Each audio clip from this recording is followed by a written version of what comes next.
Assalamualaikum warahmatullahi wabarakatuh. Lama tidak jumpa dalam channel Matar Bicara yang tetap mengangkat tradisi lisan, cerita-cerita rakyat, cerita-cerita yang penuh hikmah, kadangkala lucu. Tentu saja kita berharap bahwa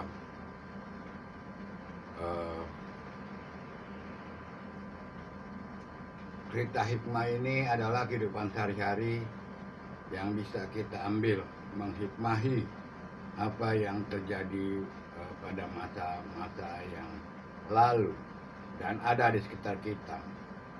Nanti kita bisa simpulkan apa saja yang kita bisa rasakan dari cerita ini. Kali ini saya akan bercerita tentang ceritaan di tanah Betawi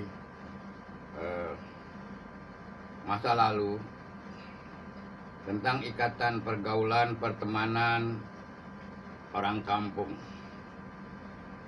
Diceritakan bahwa Somad dan Jajang merupakan sahabat yang sejak kecil hingga dewasa hampir tidak pernah berpisah. Tapi akhirnya Somad yang nekat dan banyak peluang yang didapat untuk bekerja di Australia. Bertahun-tahun Somad di sana, dia tidak menggunakan alat komunikasi sebagaimana lazimnya, tapi setidaknya Somad yakin bahwa teman-teman yang di sini mendoakan. Alhasil ini poin cerita. Somad kagak tahu kalau sahabat dari kecilnya yang namanya Jajang udah wafat beberapa saat menjelang Ramadan. Dan berkebetulan Somad yang teman setia sejak kecil balik ke kampung. Udah habis kontraknya di Australia. Ada niat pada Somad untuk memberikan kenang-kenangan buat Jajang. Alangkah sedihnya Somad ketika tahu Jajang telah wafat, telah meninggal. Cuma saja ternyata Jajang dimakamkan di pinggiran kota Jakarta yang kebagian besar orang-orang kampung situ nggak tahu persis kalau diminta balik ke sono gimana caranya. Somad dalam kesedihannya akhirnya menyemangati dirinya untuk mencari tahu. Dia tanya sana sini, akhirnya ditemukan sebuah alamat. Dikasih tahu kalau Jajang kuburannya di pinggiran Jakarta yang jauh dari keramaian. Kemudian dengan niat tekad bulat, dengan bekal patokan adanya pohon kenanga di makam itu, maka Somad datangi untuk menziarahi sahabat kentalnya almarhum Jajang. Sampai di tempat itu, di TP itu, Somad cuma pegang patokan nyari pohon kenanga. Alhasil sebenarnya dia nggak mau cari atau nanya-nanya, banyak pohon kenanga di komplek kuburan itu. Begitu dia tahu ada kuburan yang sebenarnya tidak terlalu baru, Somad langsung aja bersila, dia tabur bunga, dia berdoa. Somad sebarin air mawar dan kembang, ada sedih mengalir air matanya, mendoakan sahabatnya Jajang.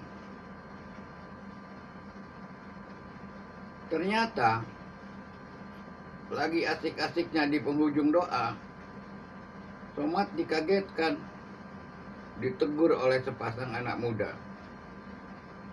mohon maaf bapak ini siapa, tapi kami terima kasih bapak ziarah dan doain bapak saya Pak Rustam.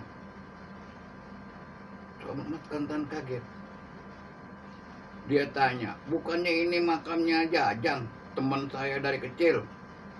Ini sesuai informasi, ini kuburan di bawah pohon kenanga, kuburannya Jajang. Anak muda itu balas atau jawab, bukan gitu Pak. Bapak juga harus tahu, di sini juga banyak pohon kenanga. Bapak kan bisa lihat nama yang ada di nisan kuburan ini. Emang Bapak nggak baca nisan kuburannya? Rasa nggak enak hati, karena salah ziarah mendoakan orang lain.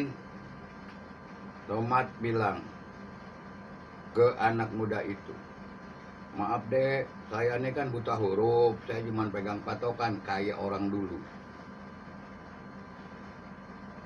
Terenyuh hati kedua pasangan anak muda itu. Gak apa-apa Pak, nanti kelar saya doa, kita cari deh kuburan Jajang teman Bapak itu, supaya nggak lagi salah menziarahi kuburan orang. Begitulah cerita Jajang yang dikuburkan di pinggiran dan diziarahi oleh sahabat kentalnya dari kecil, Somat.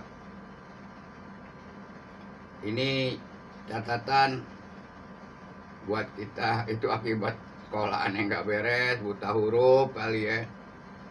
Terus modal patokan langsung jalan.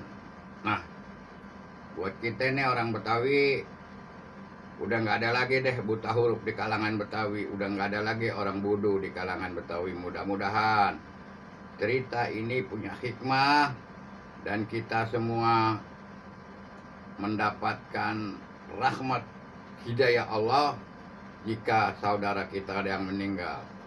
Terima kasih, mudah-mudahan bermanfaat. Jangan lupa like and subscribe.